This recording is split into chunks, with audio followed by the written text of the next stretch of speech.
Bonjour. Nous aborderons ici la notion d'orthorexie au travers d'une des 3 questions posées par le journal NutriNews Hebdo à Camille Adamiec, doctorante de la Faculté des sciences sociales de Strasbourg, et qui, par ses écrits et ses conférences, a contribué à faire connaître cette notion en France. La question étant, l'orthorexie, de quoi s'agit-il exactement?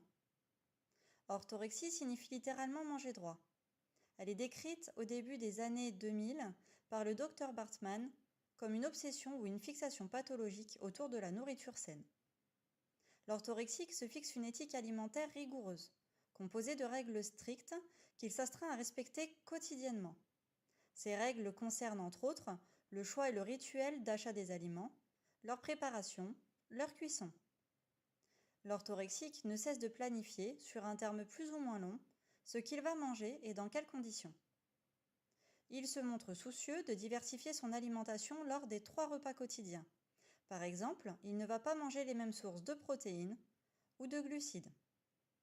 Si, par extraordinaire, il est amené à faire un écart lors d'un repas festif, il mettra en œuvre un strict mécanisme de compensation dans les jours qui suivent, en faisant du sport, en augmentant la rigueur de son régime et ou même en jeûnant. Les orthorexiques, au même titre que la plupart des individus, opèrent une dichotomie entre le sain et le malsain. Mais d'un mangeur à l'autre, chacune de ces 2 catégories peut contenir des éléments divers.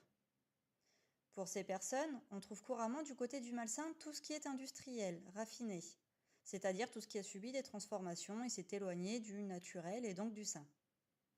Par exemple, le sucre raffiné, la farine, les pâtes et le riz blanc. Du côté du sain, toute la gamme de produits naturels, complets, non raffinés. Par exemple, la farine, les pâtes et le riz complet, le sucre de canne non raffiné, etc.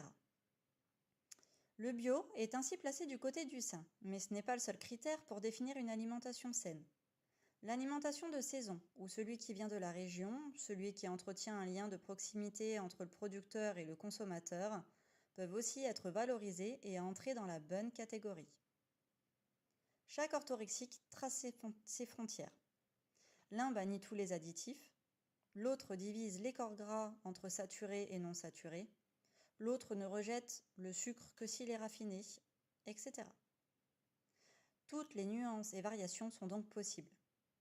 Au total, toutes ces exigences s'entrecroisent et se cumulent pour tracer un cadre réglementaire rigoureux. Cela va rendre complexe et parfois difficultueux l'acte de se nourrir au quotidien.